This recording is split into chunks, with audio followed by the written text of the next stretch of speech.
Ja siis vastab Lance, sina polnud see, kes seda tegi, eks ole. Ja Tyler ütleb, mina olen, vabandan. Tyler Robinson, Normies, keda süüdistatakse Charlie Kirki mõrvas Utah College'is, istus sel nädalal kohtusaalis üsna maikselt, kui prokurörid esitasid tema vastu olulisi väidetavaid tõendeid väga tähtsal eelistungil. Ja kui see juhtum kohtusse jõuab, ähvardab teda surmanuhtlus. Ta hakkas veidi nutma ja ütles, et soovib, et ta poleks seda teinud. Alates Robinsoni väidetava armukese ütlustest kuni detailideni padrunikestadel leitud graveeringute kohta, Charlie Kirkilese nõudmisest, DNA tõenditest, kõike seda. Me käsitleme seda kõike. Me analüüsime mõningaid kõige olulisemaid hetki päevadepikkustest istungitest ja küsime, kas sellest piisab, et see juhtum liiguks edasi kohtuprotsessini ja kas on piisavalt näidatud, et hajutada võimalikke vandenõuteooriaid. Tere tulemast saatesse Sidebar, mida esitleb Law and Crime. Mina olen Jesse Weber. See on praegu üks riigi kõige suurema tähelepanuga juhtumeid. Kohtunik kuulab tõendeid Tyler Robinsoni vastu, 23-aastase mehe vastu, keda süüdistatakse konservatiivse aktivisti Charlie Kirki kaelatulistamises ja tapmises. See juhtus eelmisel septembril Utah Valley ülikoolis, kus Kirk korraldas oma organisatsiooni Turning Point USA üritust. Ja nüüd, kõik need kuud hiljem, saame lõpuks pilgu heita mõnele tõendile Robinsoni vastu mitmepäevase eelistungi käigus. Ja siin otsustab kohtunik, kas on piisavalt tõendeid, kas on piisav alus, kas on tõenäoline põhjus süüdistuste toetamiseks.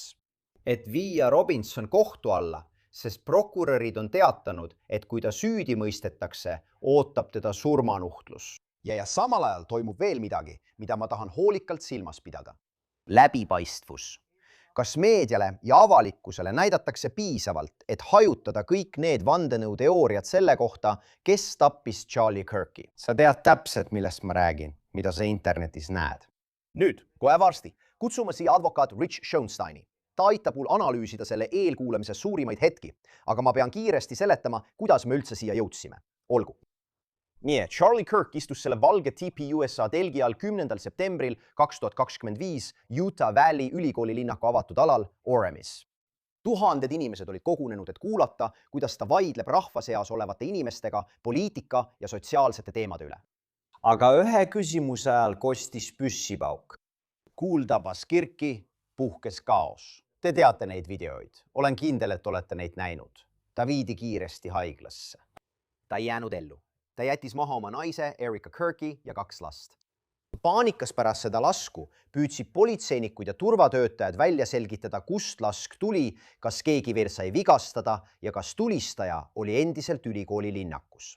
Ja selle nädala eelkuulamisel andis ütlusi endine Utah Valley ülikooli politseinik Christopher Badwick, kes rääkis sellest, mida ta nägi.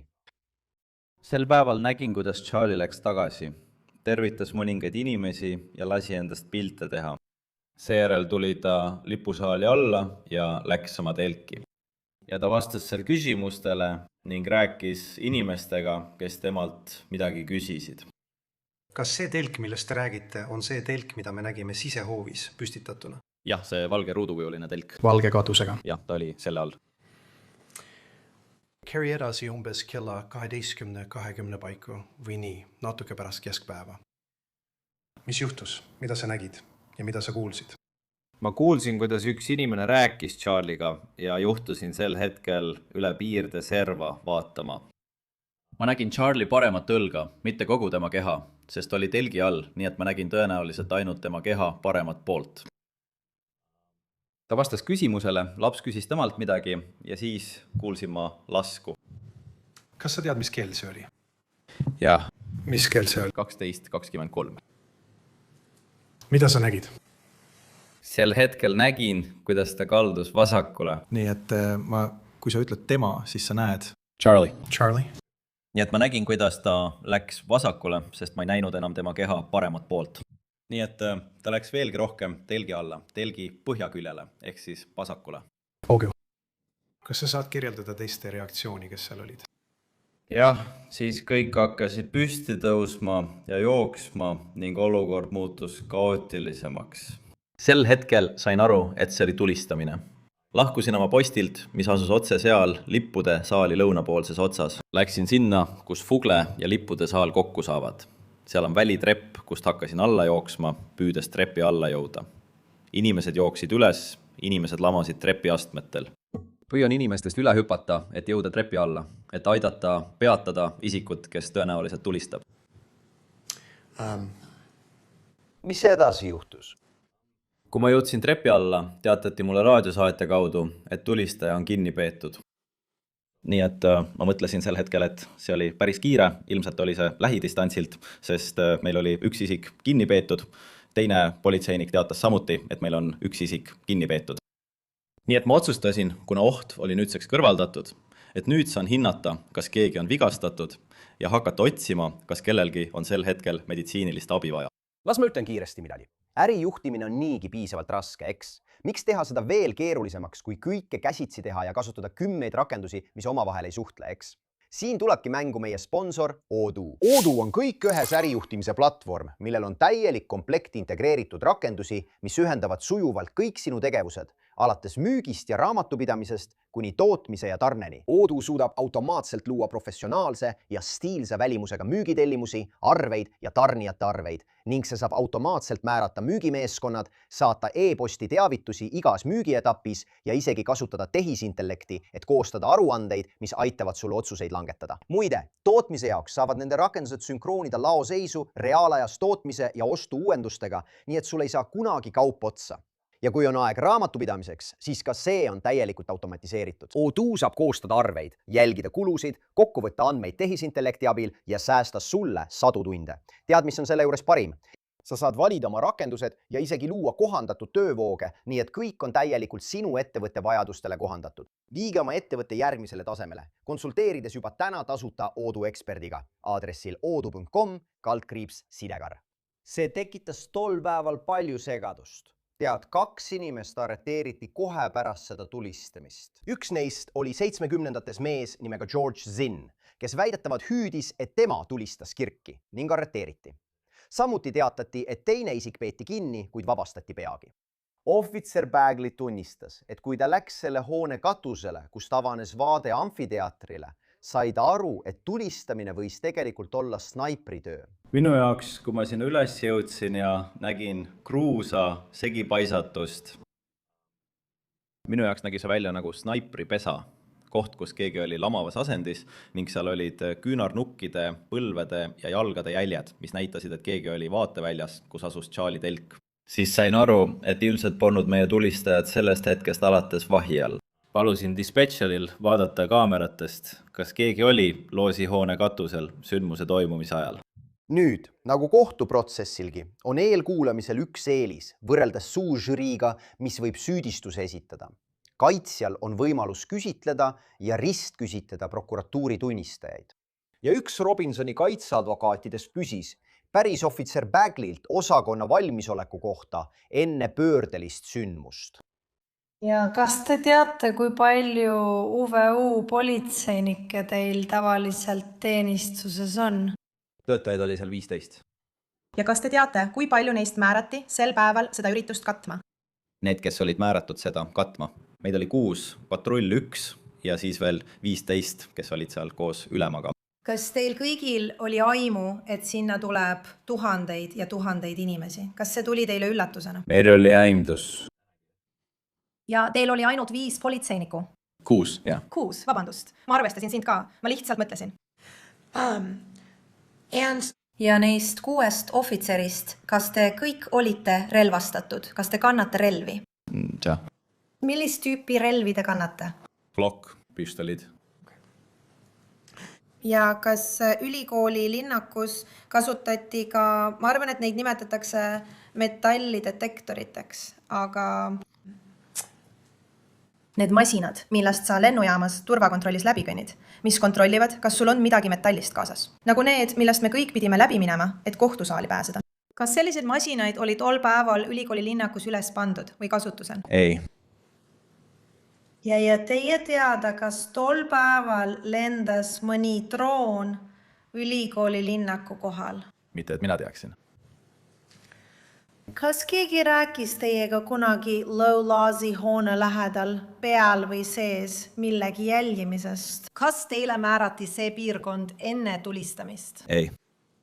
kas teate, kellele see määrati? ma ei tea. ja kui te seal pärastlõunal katusele jõudsite, kas seal oli mõni korrakaitseametnik? ei. Kedagi polnud katusel? ei. Kedagi polnud trepil? ei. Kedagi polnud käiguteel? ei. Okay. ja Utah's osariigis, kas ülikooli linnak on relvavaba tsoon või on tudengitel lubatud ülikooli linnakus relvi omada? see on osariik, kus relva tohib avalikult kanda, nii et jah. Kas sa nägid sel päeval kedagi teist peale korrakaitsjate, kes oli relvastatud? ma ei näinud.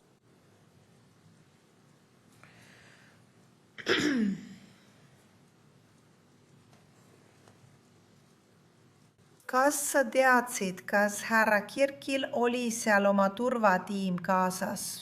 jah. Kas sa suhtlesid mõne neist inimestest? ma nägin ühte inimest, kes oli otse minu kõrval lippude saali peal, jah. Okay. Ja see oli enne tulistamist? jah, ja siis nägin ma mitut inimest rahva hulgas ja tema juures, jah. Kas te teadsite, kas see inimene oli ka relvastatud? ma teadsin, et tal oli relv. Paned mind mõtlema, kas nad ütlevad, et see oli nii kaootiline sündmus? Kas me tegelikult teame, mis toimus? Tulistamisele järgnenud tundidel leidis politsei väidetavalt selle poltpüssi. Rätikusse mähitud vintpüss leiti metsast, samuti need padrunikestad, millele olid väidetavalt graveeritud sõnad, mis olid seotud meemide ja popkultuuriga. Väga spetsiifiline. Ja FBI teatas, et kasutab näotuvastust, et püüda tulistajat tabada. Kuid kui see osutus ebaõnnestunuks, avaldasid uurijad valvekaamera fotod isikust, keda nad nüüd väidavad olevat Tyler Robinson. Ja umbes 36 tundi pärast Kirki tapmist andis Robinson end väidetavalt ise üles. Talle esitati süüdistus 7 süüdistuspunktis, millest kõige tõsisem on mõrv raskendavatel asjaoludel. Mitmele süüdistuspunktile on lisatud ka raskendavad asjaolud, näiteks väidetav sihilik tegutsemine ja vägivaldse kuriteo toimepanemine lapse juuresolekule. Oluline on märkida, et Robinson ei ole veel end süüdi ega süütuna tunnistanud. Rääkimaks eelistungi olulisematest hetkedest ja sellest, mida edasi oodata, tahan kutsuda saatesse kohtuvaidleja Rich Schönsteini, kes on hea sõber nii saatele kui ka mulle isiklikult. Rich, mul on nii hea meel, et sa oled siin, sest mul on nii palju asju, millest tahan rääkida. Sa tead, see ei ole ainult see, nagu ma alguses mainisin. Mitte ainult see, kas selle juhtumi kohtuprotsessini jõudmiseks on piisavalt tõendeid, aga ka see, kas on piisavalt näidatud, et vaigistada ja hajutada seal väljas levivaid vandenõuteooriaid. Sest on olnud palju küsimusi, eriti mida on tõstatanud Charlie Kirki perekond, Erica Kirk, läbipaistvuse kohta. Nii et kõigepealt tahan ma sellesse süveneda. Praeguse seisuga on reede hommik ja me salvestame seda. Kohtunikult ei ole veel otsust tulnud. Ma usun, et tuleb veelgi rohkem ütlusi. Aga kui seda öelda, siis kui sa praegu siin istuksid, kas sa arvad, et prokuratuur on selleks hetkeks esitanud piisavalt tõendeid, et asi võiks kohtuprotsessini jõuda? Ja kahtlus pole. Mul ei ole selles mingit kahtlust. Ma arvan, et 100% see asi läheb kohtusse. Mis sulle silma jääb? Millised on need tõendid, mille puhul sa ütled, et issand, siin on piisavalt alust nende süüdistuste toetamiseks? Mitu väidetavat ülestunnistust. Nii ongi nii. Tema asukoha jälgimine viisil, mis näib olevat kooskõlas sellega, et ta oli selles piirkonnas. Mõned DNA tõendid, aga tegelikult annavad mitu väidetavat ülestunnistust piisava aluse. Ja ma tahan selleni jõuda kohe, kui me räägime Lance Twiggsist, aga DNA on minu jaoks väga huvitav. Tead, nad räägivad sellest, kuidas tema DNA-d leiti rätikult, poltpüssi päästikult, eks.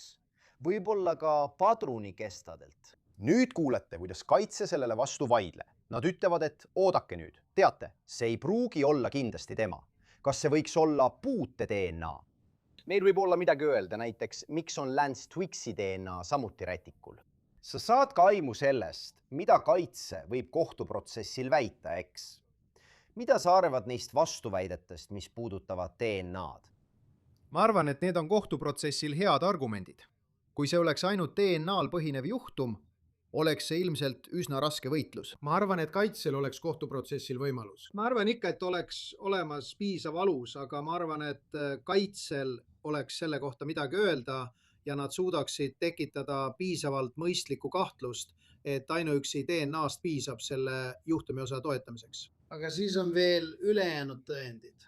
Jah, on veel ülejäänud tõendid. ja veel kord, lihtsalt selguse huvides, see on palju madalam standard. See on palju madalam standard, mille alusel kohus peab leidma, kas on piisav alus menetlusega edasi minna. See ei pea olema tõendatud ilma põhjendatud kahtluseta. See on palju madalam. Ja ma tahan sinult küsida veel ühte asja, mis mulle huvitav tundus. Kulihülsid, mis ilmselt sellelt kuliteopaigalt leiti, olid graveeringutega. Ja need olid konkreetsed sõnumid. Ja nad on selle seostanud või potentsiaalselt seostanud selle Tremeli tööriistaga, mis leiti ilmselt Tyler Robinsoni kodust. Samuti leiti tema kodus tulistamiskohal olnud sama tüüpi laskemoona. Ma rääkisin sellest tegelikult Joseph Scott Morganiga ja tema arvab, et sellest kutsutakse kohale konkreetne ekspert, kes võrdleb graveeringuid käekirjaga, mis minu arvates on väga huvitav. Aga see on midagi, millele ma ei tea, kas üldse nii palju tähelepanu pööratakse, eks. Graveeringud padrunikestadel lisaks, nagu sa ütlesid, jälgimiskaamerad, DNA, võimalikud ülestunnistused. Ka minu arvates oli see huvitav. See on huvitav, aga sellel ei ole päris sellist kaalu nagu ülestunnistusel või DNA tõenditel. Seega see ei saa ka samasugust tähelepanu. Aga kindlasti kaudsete tõendite puhul, kui vaadata seda lihtsalt kui kaudseid tõendeid, olid padrunikestadel graveeringud ja siis leiti tema korterist sarnased padrunikestad ja graveerimisseadmed. Need kaudsed tõendid koos mõne muu tõendiga võivad anda piisava aluse põhjendatud kahtluseks. Kui Joseph Scott Morgan, keda me mõlemad tunneme ja usaldame, on kohtuprotsessil esitatud tõendite osas õige, siis võib-olla suudetakse need veelgi selgemalt kokku viia ja see aitaks tõendamiskoormust kohtus täita. Üks selle nädala suurimaid arutelupunkte oli see, et me teadsime enam-vähem, millised tõendid tulevad, aga nüüd näeme neid eelkuulamisel. Küsimus on, kas kaitse tõesti kavatseb? Kas tead, Tyler Robinson tahab selle asja kohtusse viia, eks? Sa hakkad juba nägema, millised on kaitseargumendid. Minu arvates oli see kaootiline olukord. Kuidas saad kindlalt väita, et just tema oli tulistaja? Mingil hetkel arreteeriti ju keegi teine. Jälgimiskaamera salvestis on natuke udune. DNA. DNA on kahtlane. On olemas argumendid, mida kohtus kasutada. Aga kas nad vaatavad seda? Ja kas nad peavad ausa vestluse Tyler Robinsoniga? Kuula, sinu parim võimalus praegu on süü omaks võtta. Me püüame surmanuhtlusest loobuda. Kas sa arvad, et nii lähebki pärast seda? Ja ma ei tea, millal kohtunik otsusega tagasi tuleb. Kas asi läheb kohtuprotsessile või mitte? See võib tegelikult natuke aega võtta, sest ma arvan, et on ka kirjalike seisukohtade esitamise ajakava. Aga mida sina arvad? Ja ma arvan, et nad esitavad seisukohad ja peavad vaidluse septembris. Nii et otsust ilmselt enne oktoobrit ei tule. Ma arvan, et on üsna suur tõenäosus, et toimuvad kokkuleppe läbirääkimised. Me oleme sellest varem rääkinud. Kokkuleppe läbirääkimised on alati olemas. Ja minu jaoks on küsimus selles, kas prokurörid on valmis loobuma surmanuhtlusest süü tunnistamise vastu. Arvad, et nad on. Arvad, et nad teeksid seda selles juhtumis. Ma ei tea, sest see juhtum on nii poliitiliselt laetud. See kõik muudab selle tavapärasest erinevaks. Sellises juhtumis on tegemist ühe mõrvajuhtumiga, mille pani toime noor inimene. Minu jaoks on see selline juhtum, kus surmanuhtlus võetakse arutelust maha, kui oleks võimalik saada süü omaksvõtt ja eluaegne vanglakaristus. See tunduks mulle õiglane vahetus. See säästaks teile kohtuprotsessi kulud, koormuse ja riskid. See säästaks perekonda sellest kõigest uuesti läbi elamast. See tooks lõpliku lahenduse. See tagaks piisava karistuse. Nii et minu jaoks, ja ma ei ole surmanuhtluse pooldaja, ma ei poolda niikuinii surmanuhtlust. Seega olen ma selles osas veidi küüniline. Aga minu jaoks oleks see õiglane vahetus. Ma lihtsalt ei tea, kas selle juhtumi asjaolude ja kõige kulisside taga toimuva tõttu on prokurörid valmis seda tegema. Kui nad ütlevad ei, me palume vandekohtult surmanuhtlust, siis ma arvan, et tema kaitsemeeskonnal ei jää muud üle, kui proovida kaitsta. Ja vaata, mõned asjad, millele ma selle juures mõtlen. Esiteks, tead, see, mis juhtus Charlie Kirkiga, on täiesti jõhker.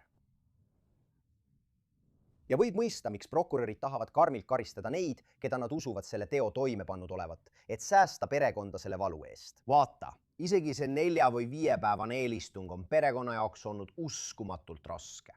Kohtunik võpatas, kui nägi Charlie Kirki tulistamist. Kas sa tahad, et vandekohtunikud peaksid seda kõike uuesti nägema ja läbi elama? See on kaalutluskoht. Isegi kui see asi jõuab kohtuprotsessini ja isegi kui saadakse vandekohus, mille liikmed on valmis kaaluma surmanuhtlust, ei tähenda see tingimata, et nad hääletaksid surmanuhtluse poolt. Ma mõtlen alati Parklandi koolitulistaja juhtumile. Seal oli samuti vandekohus, kus tõendid olid tõesti väga koormavad, aga nad otsustasid ikkagi eluaegse vangistuse kasuks. aga ma tahan rääkida ühest selle kogu istungi kõige mõjukamast osast. Neljapäeval vaatas kohus kohtunik Lance Twiggs'i salvestatud ütlust. See on Robinsoni romantiline partner. Nüüd kinnitas Twiggs väidetavalt ametnikele, et mõned sõbrad ja tuttavad, sealhulgas Robinson, tundsid teda mõnikord Luna nime all. Ja Utah osariigi uurimisbüroo agent Brian Davis andis tunnistusi nende kahe intervjuu kohta, mille Twiggs ametnikega tegi. Vaadake. Kas olete tuttav isikuga nimega Lance Twiggs? Jah, olen küll. Ja kes ta on seoses selle uurimisega? Ta on Tyler Robinsoni toakaaslane. Kas teda küsitleti selle uurimise raames? Jah, teda küsitleti. Mitu korda? 2 korda. Millal oli esimene kord? Esimene kord oli neljapäeva hommikul, 12. septembril ja see toimus St. George'i politseijaoskonnas. Kas teate, kas tema telefon võeti temalt ära? Jah, see võeti ära. Millal see juhtus? See juhtus FBI küsitlemisel St. George'i politseijaoskonnas. Nemad küsitlesid teda. Ja siis andis ta oma telefoni. Ta tegi seda vabatahtlikult ning andis selle agentidele. Ja see oleks olnud 12. septembril 2025. Õige. Te mainisite teist intervjuud härra Twiggsiga. Olgu, nii et kõik intervjuu käigus tehtud avaldused on selle eest kaitstud, kuid üldiselt ei ole välistatud, et neid võidakse selle intervjuu väliselt siiski süüdistada. Kas nii võib öelda? See on minu arusaam, jah. Kas härra Twiggsile anti ütluste kasutamise immuniteet? Jah, anti küll. 2026 aasta 20. aprilli intervjuu tehti selle asemel, et ta peaks tulema ja eelistungil tunnistusi andma. Jah, oli küll. Ja oli palju vaidlusi selle üle, kas seda ütluste videosalvestist üldse näidatakse, kas osa sellest lõigatakse välja või tsenseeritakse. Ja tegelikult palusid Charlie Kirki perekonnaliikmed konkreetselt, et kogu intervjuu näidataks avalikult kohtus. Neid esindas selles kohtuasjas nende enda advokaat. Kuid kohtunik Tony Graff lükkas selle taotluse tagasi. Ma olen olnud väga kõhklev nende protsesside ajal sõna võtma. Me saame aru, et siin on riik, kaitse ja kohtunik. Te kõik teete oma tööd. Aga ma tunnen, et me peame seda tegema. Ma tahan selgelt välja öelda, mis on Kirksi perekonna seisukoht selles kõiges. Kirkide perekond usub kindlalt, et kui tõendeid võetakse sellel eelistungil tõendina vastu, tuleks need avalikustada, et kogu maailm saaks neid näha. Ilma kärbeteta. Sellel kohtul on kasutada vahendid, mis tagavad, et süüdistatav saab õiglase kohtuprotsessi. Kasutate neid, kui leiate, et see on vajalik. See on kõik teie aukohus. Kui me siin ei ole läbipaistvad, ei ole avatud ega lase maailmal näha, mis juhtus, tekitab see kahtlust ja umbusaldust kohtusüsteemi vastu. Ja seda ei soovi keegi. Keegi meist ei usu, et see peaks siin juhtuma. Palume kohtul oma lõpliku otsuse tegemisel arvestada perekonna seisukohaga. Osa põhjusest, miks meediale vastata, ongi selles ja see on oluline punkt. Ja ohvri esindajale Erika Kirkile on see, et ma tunnistan läbipaistvuse olulisust. Ja see on õrn tasakaal. Ma tasakaalustan kõiki neid konkureerivaid reegleid, põhiseaduslikke õigusi, samuti läbipaistvust. Ja mõnikord on see tasakaalustamine ebatäiuslik. Aga ma püüan selle tasakaalu leidmisel tegutseda õiguse mõistmise huvides ja tagada, et läbipaistvus oleks tõeliselt läbipaistev. Nii et kohtunik otsustas, jah, intervjuu mängitakse ette, kuid mõningate väljajätetega. Rich, tule tagasi mu eelmise mõtte juurde. See juhtum, see eelkuulamine ei puuduta ainult seda, kas on piisavalt tõendeid, et kohtuprotsessiga edasi minna. See puudutab ka seda ja ma pean mõtlema, kas kohus arvestab seda, kuidas tasakaalustada süüdistatava põhiseaduslikke õigusi õiglasele kohtuprotsessile. Ära avalda liiga palju, mis võiks mõjutada võimalikke vandekohtunikke, aga samal ajal on nii palju vandenõuteooriaid, on nii palju juttu, on nii palju valeinfot. Tead küll Tyler Robinsoni kohta. Jah, ta on süütu, kuni tema süüd pole tõestatud, aga öeldakse, et ta on patuoinas. Ta on lihtsalt patuoinas. Räägitakse, et see oli välisriigi või organisatsiooni töö.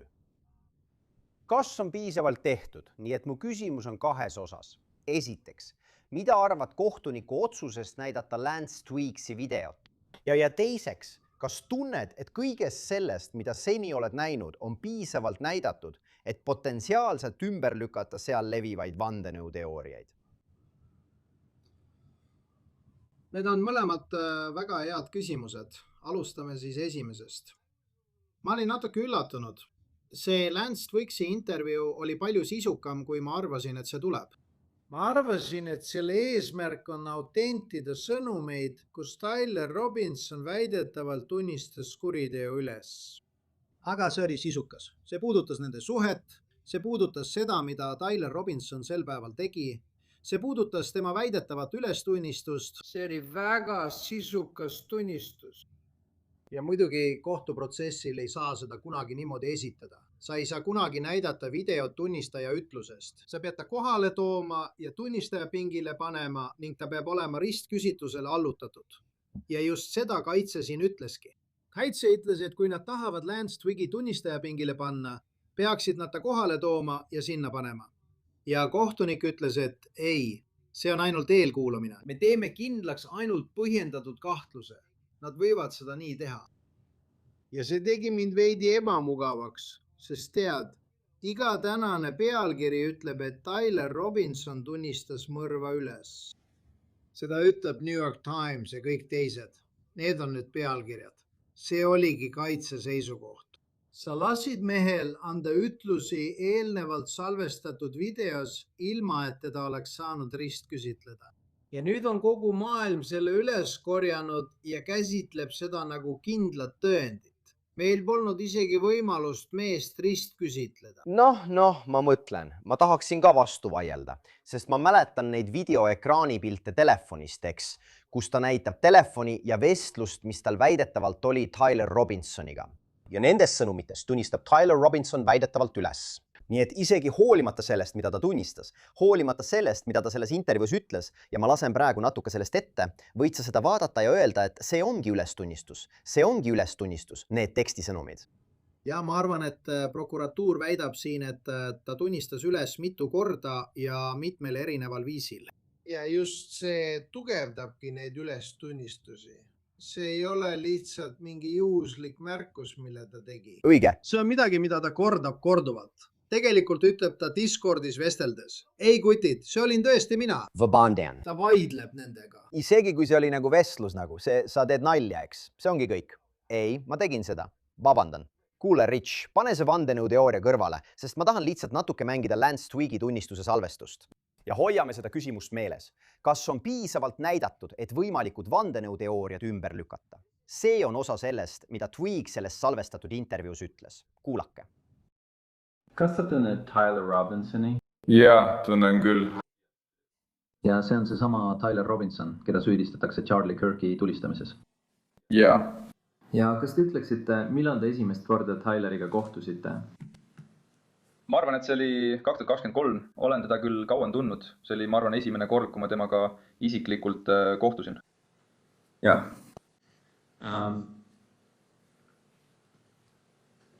Kui sa kirjeldad oma suhet Tyleriga? Kui sa teda esimest korda kohtasid igatahes? Kui ma teda esimest korda kohtasin... Ma ei tundnud teda eriti hästi. Ta oli lihtsalt uus toakaaslane. Nii et... Ma teadsin, et ta tundis minu sõpruskonda ja et talle meeldis mänge mängida. Aga see oligi kõik, mida ma temast alguses teadsin, kui me sisse kolisime. Okay. Ja siis mingil hetkel arenes teie suhe millekski enamaks kui lihtsalt toakaaslased. Kas see on õige? Millal see juhtus? Ma arvan, et me hakkasime käima 2 või 3 kuud pärast sissekolimist. Olgu, mis kell sa 10. septembril ärkasid? Tõenäoliselt kuskil 12 ja 1 paiku päeval. Sa ei pidanud sel päeval tööl olema? Jaa. Ja kas sa kuulsid Tylerist midagi? Kas ta helistas või kirjutas sulle enne seda? Ei, ta saatis selle sõnumi sinna grupi vestlusesse, millest ma rääkisin, aga ta ei kirjutanud mulle sel päeval üldse otse. Olgu, millal sa esimest korda Tylerilt 10. septembril midagi kuulsid? See oli kell 11 selle automaatse sõnumiga. Olgu, kell 23:00. Jaa. Ta küsib sinult siin, kas sa mäletad, kuidas ma graveerisin kuule? Kas ta graveeris kuule enne seda? Jah, ma ei mäleta täpselt millal, aga ta ütles, et plaanib minna perega jahile. Ja ta küsis mult, kas meil on näiteks tremel, sest ta ütles, et tahab kuulidele sõnumeid graveerida. Ja ma lihtsalt ütlesin talle, kus tremel asub ja ütlesin, et ta kindlasti vaataks, et ta kogemata kuuli majas lahti ei laseks. Aga ma ei mõelnud sellele tegelikult enne seda. Kui kaua enne 10. septembrit see oli, kui ta Tremeli kohta küsis? Ma ei mäleta, sest ta oli sellest jahi- ja telkimisreisist rääkinud juba paar kuud. Aga ma ei mäleta, millal ta täpselt küsis kuulide graveerimise kohta. Millal sa teda esimest korda 11. septembril nägid? See on siis päev pärast seda, jah? Ma nägin teda, kui märkasin. Nagu ma ütlesin, ta oli üleval ja tegeles majas igasuguste asjadega.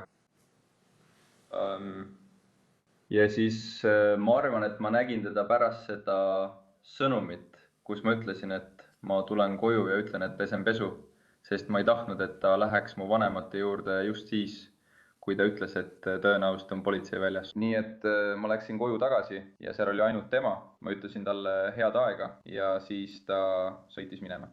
Nii et ma lihtsalt läksin tagasi oma vanemate juurde. Nii et ta käitus ettearvamatult. Kas ta kõndis edasi-tagasi või lihtsalt istus ja lõõgastus? Ei, ta kõndis palju ringi. Ja see oli kodus sees. Ja kas ta rääkis sellest, mida ta oli teinud? Ta ei laskunud detailidesse. Ta lihtsalt, ma küsisin temalt isiklikult, kas see, mida ta eelmisel õhtul ütles, oli tõsi ja ta ütles, et oli. Ta hakkas natuke nutma ja ütles, et soovib, et ta poleks seda teinud. Ja siis jätkas ringi käimist ja lihtsalt tegeles asjadega, ma arvan, et hoida end kõivatud või hajutada tähelepanu või midagi sellist.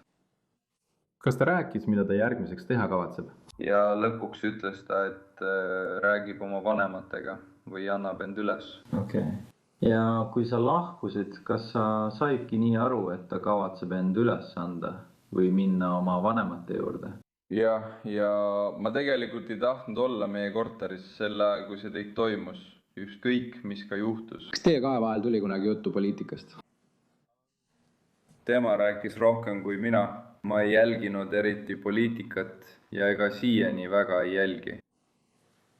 Tavaliselt rääkis ta asjadest, mida ta oli tööle sõites raadios kuulnud ja sellest ka nende tööautos, sest tundub, et kogu nende meeskond sõitis enamasti ühe autoga. Aga ma ei ütleks, et see oli väga järjepidev, sest see polnud teema, millesse ma ise eriti panustasin. Aga Charlie Kirk, kas ta kunagi rääkis Charlie Kirkist? Mina isiklikult ei olnud teda varem kunagi kuulnud Charlie Kirkist rääkimas. Olgu. Aga poliitilised küsimused. Kas te rääkisite kunagi soolise identiteedi küsimustest ja LGBTQ õigustest? Ei, mitte eriti. Tavaliselt, kui ta poliitikast rääkis, siis see puudutas Trumpi või praeguseid poliitikaid, mida kehtestati või mille üle hääletati. Nüüd Fox Newsi raporti kohaselt oli Twix mingil hetkel FBI kaitse all ja ta on sellest ajast lahkunud Utah osariigist. Olgu, annan sulle aimu. Muide, talle anti ka kasutusimmuniteet, Rish. Kasutusimmuniteet. Teda ei saa selle intervjuu põhjal süüdistada. Ma arvan, et talle oli vaja seda anda või teda niimoodi kaitsta, sest oli periood, kus ta ei tulnud kohe välja selle infoga, kui ta selle sai, eks ole. Jah, ta oleks võinud tugineda 5. parandusele. Ta oleks võinud tugineda 5. parandusele ja mitte midagi öelda. Nii et talle anti kasutusimmuniteet, et nad ei saaks kasutada tema antud ütlusi, kuid talle ei ole antud täielikku puutumatust süüdistuse eest. Mul on tõesti tunne, et võimud ei pea teda kaassüüdlaseks ega arva, et ta oleks aidanud või kaasa aidanud või oleks siin süüdi, arvestades seda, kuidas nad kogu seda asja on käsitlenud. Nii et nad lubasid selle video esitamise, see mängiti avalikul kohtuistungil ette. Ja siis oli omamoodi kummaline olukord, kus kohtunik ütles, et mõned selle osad peavad jääma salastatuks. Ja ohvri perekond ütleb, et ei, me tahame kogu asja näha. Ja ma mõistan nende tundeid selles osas. Ja ma saan aru, et see on nende jaoks äärmiselt keeruline olukord. Aga nemad ei ole need, kes tegelikult otsustavad, milliseid tõendeid kohtuprotsessil näidatakse ja milliseid mitte. Ma pean teile ütlema, et ma ei usu, et ma oleksin kunagi näinud ja ma ei ütle, kas see on õige või vale. Ma lihtsalt ei usu, et ma oleksin seda kunagi tegelikult näinud. Et ohvri perekonna advokaat läheks kohtusse ja esitaks selle argumendi. Näidake kõike meediale, näidake kõike maailmale. Ma mõtlen, see ütleb midagi selle kohta, mida nad läbi elavad. See ütleb midagi selle juhtumi kohta, et nad pidid seda tegema. Me rääkisime mõned minutid tagasi, et üks kokkuleppe eeliseid oleks ohvri perekonna säästmine kohtuprotsessist. Aga tundub, et nemad tahavad, et kõik oleks avalik. Võib-olla nad tahtsidki kohtuprotsessi. Tead küll. Mis erineb mõnest teisest. Aga ma keskendun korraks sinu põhiküsimusele, mis on, kas sellest piisab, et vandenõuteooriaid hajutada? Ja minu vastus on ei, sest vandenõuteooriad müüvad. Nii et alati leidub mõni naljamees internetis, kes ütleb, et tegelikult juhtus see, et Charlie Kirki ründas keldris koer. Ja see kõik on vandenõu, et see mees süüdi lavastada. Alati leidub inimesi, kes ütlevad, et uurimine polnud piisavalt põhjalik. Pidid olema ka teised inimesed asjasse segatud. Alati leidub inimesi, kes neid jutte edasi levitavad. 100%. Aga need, kes püüavad olla usaldusväärsed, need, kes ütlevad, ma uurin seda iga päev, XYZ, minu arvates on siin midagi puudu sellest, mida ma seni näinud olen, või viitavad alternatiivsele kahtlusalusele või sellele, et andis vale ülestunnistuse. Tulles selle juurde tagasi, agent Davies luges läbi need väidetavad tekstisõnumid, mis vahetati Twixi ja Robinsoni vahel pärast tulistamist. Ja muide, Fox Newsi andmetel oli kuulda, kuidas Erika Kirk publiku hulgas nuttis. Las ma mängin selle ette. Kui saaksid alustada, kui saaksid lugeda natuke rohkem kui poole pealt, kus algab kolmapäev kell 23.00, kas alustaksid lugemist sealt altpoolt? Jaa. Nii et see oleks olnud Tylerilt. Ütleb, jäta kõik, mida teed. Vaata oma klaviatuuri alla. Jaa, ma vabandan, lubage mul teid siin peatada. Kuidas te teate, et see sõnum oleks olnud Tyler Robinsonilt? See on lihtsalt nii, et kõik hallid sõnumid oleksid Tylerilt ja sinised sõnumid oleksid Lance'ilt. See on lihtsalt nii, et iPhone eristab sõnumeid. Ja samuti Lance tunnistab seda ka oma intervjuus. Kes ütles mida? Ja üleval, kelle vahel me näeme, et see vestlus toimub. Tyler. Hästi, vabandan, et segasin sind. Loe see uuesti ette, alustades vaata klaviatuuri alla. Ja pärast seda vastab Lance, ta ütleb, mis? Ja siis ütleb ta, sa teed nalja, eks? Ja siis ütleb Tyler, ma proovisin seda kustutada. Kui me saaksime kerida teisele lehele. Ja kui sa saad jätkata lugemist. Olgu. Ja Tyler ütleb, minuga on ikka kõik korras, mu kallis, aga ma olen veel natuke aega ooremis kinni. Ei lähe enam kaua, kuni saan koju tulla, aga pean veel oma vintpüssi ära tooma. Ausalt öeldes lootsin ma selle saladuse endaga hauda viia. Mul on kahju, et pean sind sellesse segama. Ja siis vastab Lance, sina ju ei olnud see, kes seda tegi, eks? Ja Tyler ütleb, olin küll, vabandan. Lance ütleb, ma arvasin, et nad püüdsid selle inimese kinni. Ja siis Tyler ütleb, ei, nad haarasid kinni mingist hullust vanamehest ja küsitlesid kedagi, kellel olid sarnased riided. Ma olin plaaninud oma vintpüssi peidupaigast varsti pärast seda ära tuua, aga enamik sellest linnaosast suleti. On peaaegu piisavalt vaikne, et välja pääseda, aga üks sõiduk on veel sinna jäänud. No võiksime kerida 3. lehele. Jätka lugemist. Lance küsib, miks? Ja Tyler ütleb, miks ma seda tegin? Ja Lance ütleb, jah. Tyler ütleb, mul sai tema vihkamisest küllalt. Mõne vihaga ei saa läbi rääkida. Kui ma suudan oma vintpüssi märkamatult haarata, ei jää minust ühtegi tõendit. Lähen proovin selle uuesti kätte saada. Loodetavasti on nad edasi liikunud. Ma pole uudistest midagi kuulnud, et nad oleksid selle leidnud. Anname sulle varsti teada, või vabandust, anname sulle teada südaööks. Ja siis ütleb Lance, olgu, ole ettevaatlik. Kui kaua sa oled seda plaaninud? Palun kerige natuke allapoole, Kimberly. Ja Tyler vastab, natuke üle nädala, ma arvan. Ma saan sellele üsna lähedale, aga selle kõrval on patrullauto pargitud. Ma arvan, et nad juba kontrollisid seda kohta, aga ma ei taha riskida. Me võime kerida 4. lehele ja jätkata. Loe umbes poole lehe pealt ma katkestan sind, umbes poole peal. See oli siis, kui nad olid kohal, aga ma ei taha riskida, kui nad seal parkisid. Kui nad oleksid selle leidnud, kujutan ette, et oleks rohkem segadust olnud. Vabandan veel kord, et sind sellesse kõigesse kaasasin. Sa ei peaks selle pärast muretsema. Ja Lance vastab, kas keegi teine teab? Tyler ütleb, minu teada mitte. Olgu, ma katkestan sind siinkohal. Okei, nii et Lance küsib, kas su vahetusriided olid seal või olid need ka kadunud või tõid sa need alguses endaga kaasa? Igatahes, kas saaksid relva asendada või paneks ta seda tähele? Siis Tyler ütleb, ainus asi, mis ma jätsin, oli rätikusse mähitud vintpüss. Ma arvan, et see politseikoer nuutas selle üles. Väike kitukas. Asendada seda on ebatõenäoline. Ma ei tea täpselt, mis relv see oli, sest see oli vana ja vanaisa oli seda veidi muutnud. Sellel oli 4-kohaline seerianumber. Jumal teab, kelle nimele see registreeritud on. Loodetavasti mõne surnud tüübi nimele, kes selle vanaisale andis. Ja ta jätkab. Mäletad, kuidas ma graveerisin kuule? Need sõnumid on enamasti üks suur meem. Kui ma näen Fox Newsis teateid, punnitust või UWU, võib mul insult tulla. Ja, siis jätka. Ma katkestan sind kohe. Ta ütleb, olgu, ma pean selle sinna paika jätma. See on tõesti nõme. Las ma katkestan sind siinkohal. Ja siis, kui me saaksime minna järgmisele lehele, 9. leheküljele. Kas sa näed esimest sinist sõnumit, mida me leheküljel 9 näeme? Kas sa saad sealt alustada? Jaa. Nii et Lance ütleb, kas sul on seda jahipidamiseks vaja?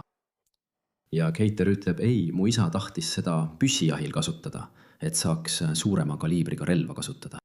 Tänase põhjal ütleksin, et vanaisa püss töötab väga hästi. Ei tea. Ma arvan, et see oli 2K suurendusega sihik. Lance ütleb, issand. Ja siis ütleb Taylor, LMV koju 3,5 tunniga. Lance ütleb, sõida ettevaatlikult. Ja siis ütleb Taylor, kustuta see vestlus. Ja, ma katkestan sind siinkohal. Rich, olgu, kogu pilt siin. Sa ütlesid, et loomulikult leidub naljamehi, kes sellest kasu lõikavad. Loomulikult, 100%. Aga kas on midagi sellest, mida sa näed, mille põhjal keegi võiks esitada põhjendatud ja mõistliku argumendi? Oota nüüd, siin on midagi puudu. Siin on midagi natuke kahtlast. Siin on midagi, mida ma ei näe. On olemas, ma arvan, kas siis tead, on tõendeid, et keegi teine tegi seda. Keegi teine juhib Robinsoni. Ta annab vale ülestunnistuse. Ta ei mõtle seda, mida ta väidetavalt ütleb. Jällegi ma ütlen, ta on süütu, kuni tema süüd pole tõestatud. Aga ütle mulle, sa vaatad tõendeid nagu minagi. Ma ütlen sulle, ainus asi, mis paneb mind hetkeks kahtlema, on mõned toakaaslase ütlused. Ja ma arvan, et ta tunnistas, et nad ei rääkinud kunagi Charlie Kirgist. Õige. See tundub selle juhtumi teooriat arvestades kummaline. Või LGBTQ õigused. Nad ei rääkinud sellest kunagi. Ilmselt. Jah, õige. See pani veidi kulmu kergitama. Aga peale selle ma midagi ei märganud. Need Discordi vestlused edasi-tagasi ei viita kellegi teise süüle. Ja võid kindel olla, et uurijad on need vestlused väga põhjalikult läbi vaadanud, uurinud kõike ja iga inimest, kes oli seotud. Kindlasti pole ühtegi tõendit, et tema perekond oleks olnud seotud. Õige. Ma pole näinud ühtegi usaldusväärset tõendit, et keegi teine oleks olnud seotud. Ainsana tekitab küsimusi Lance Twick. Vaata, minu argument selle vastu oleks see, et kui tihti me kajastame juhtumeid, kus keegi sooritab jõhkra kuriteo täiesti ootamatult. See on inimene, kes ei maininud kunagi midagi, kellel polnud kriminaalset tausta. Kas kellelgi oli aimu, et Brian Kohberger kavatseb jõhkralt tappa 4 täiesti võõrast inimest? Eks. Ma mõtlen, see viib tagasi selleni, et kõik on erinevad. Gilgo, ma mõtlen, tead, see mees elas täiesti eraldi elu. Aga ma tahan rääkida millestki muust. Leiti üks kiri, mis oli ilmselt selle klaviatuuri all. Ja Robinson oli väidetavalt sellest kirjast enne selle põletamist foto teinud. Ja kuigi kirja ennast kohtule ei näidatud, kirjeldati seda Utah telekanali KSL-TV andmetel selles läbiotsimismääruses. Ja läbiotsimismääruse kohaselt ütleb kiri, tsiteerin, Luna, kui sa loed seda pärast minu sõnumit, siis mul on nii kahju. Ma lahkusin täna hommikul kodust missioonile ja saatsin automaatse sõnumi.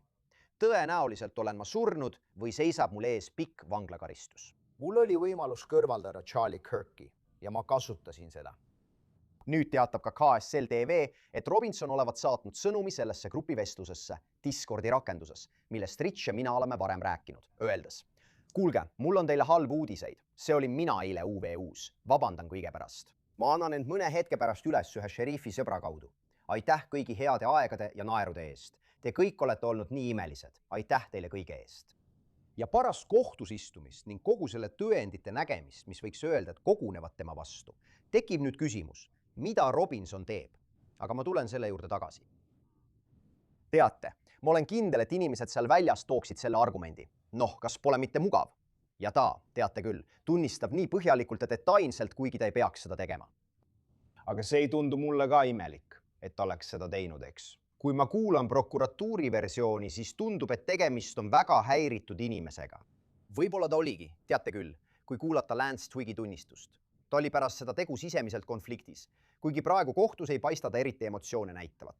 Aga poleks ka nii imelik, et keegi võtaks vastutuse millegi sellise eest ja teeks sellise avalduse. See on natuke selline Luigi Mangione stiil. Jällegi, ta on süütu, kuni tema süüd pole tõestatud, aga ma ei oleks üllatunud, kui ta üles tunnistaks, eks? Ja ma usun, et see võiks juhtuda.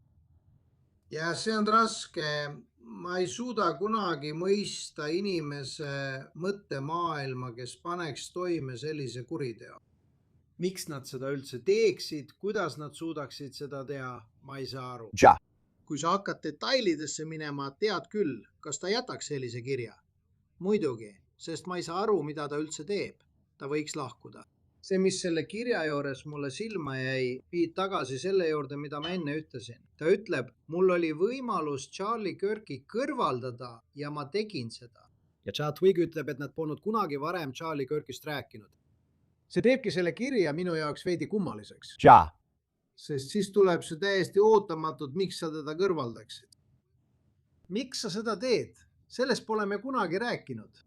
See on natuke kummaline, aga kogu asi, kogu kuritegu, kui see tõesti juhtus, nii nagu väidetakse, on nii kaugel kõigest, mida ma suudan ratsionaliseerida, et ma ei suuda ette kujutada, et see nii juhtus. Nii et vaata, praegu me salvestame seda enne, kui eelistung lõpeb. See peaks täna lõppema. Veel üks päev tõendeid, aga kohtunik Raffi otsus, see tõenäoliselt ei tule kohe. On veel vaidlusi. On kirjalikud seisukohad, nagu me rääkisime. Need on planeeritud septembrisse. Me saame vastuse pärast seda. Aga vaata, minu juriidiline arvamus, Richi juriidiline arvamus. Mulle tundub, et see juhtum liigub edasi kohtuprotsessi suunas. See muutub küsimuseks. Mida otsustab Robinson järgmisena teha? Rich Schoenstein, suur tänu sulle. Tõesti hindan, et võtsid aega. Hea meelega, näeme hiljem. Ja see ongi kõik, mis meil praegu siin saates Saipar on, kallid kuulajad. Suur tänu, et meiega liitusite ja nagu alati, palun tellige meid YouTube'is, Apple Podcastis, Spotify's või kus iganes te oma podcast'e kuulate. Samuti saate meid vaadata NBC Peacockis. Kui soovite mind jälgida, siis X'is, Instagramis, minu News Nationi saates Jesse Weber Live esmaspäevast reedeni kell 11 õhtul idaaja järgi. Näeme järgmine kord, kallid kuulajad.